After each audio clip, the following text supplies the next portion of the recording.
গাজীপুর কাপাসিয়ায় প্রত্যন্ত এলাকা থেকে ১১টি চোরাই গরু উদ্ধার, ২ জন গ্রেফতার।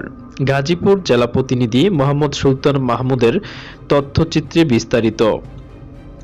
গাজীপুরের কাপাসিয়া উপজেলার প্রত্যন্ত অঞ্চল রায়েদ ইউনিয়নের রায়েদ উত্তর পাড়ার শহীদুল্লাহর বাড়ি থেকে বৃহস্পতিবার ভোরে থানা পুলিশ অভিযান চালিয়ে ছোট বড় ১১টি গরু উদ্ধার করেছে। এ ঘটনার সাথে জড়িত ২ জনকে পুলিশ গ্রেফতার করেছে। থানা পুলিশ জানায়, উপজেলার রায়েদ ইউনিয়নের ৮ নং ওয়ার্ডের উত্তরপাড়ার হারেজ আলীর পুত্র শহীদুল্লাহর বাড়িতে চোরাই গরু আছে বলে থানা পুলিশ খবর পায়।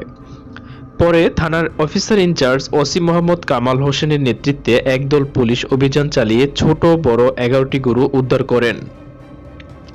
এ সময় জড়িত থাকার অভিযোগে শহীদুল্লাহ এবং তার ভাগিনা সুহেলকে গ্রেফতার করেন। সুহেল কিশোরগঞ্জ সদরের সাদুল্লাচর গ্রামের মৃত আব্দুর রাজ্জাকের পুত্র। সে দীর্ঘদিন যাবৎ বিভিন্ন এলাকা থেকে গরু চুরি করে গোপনে মামা শহীদুল্লাহর বাড়িতে এনে রাখেন।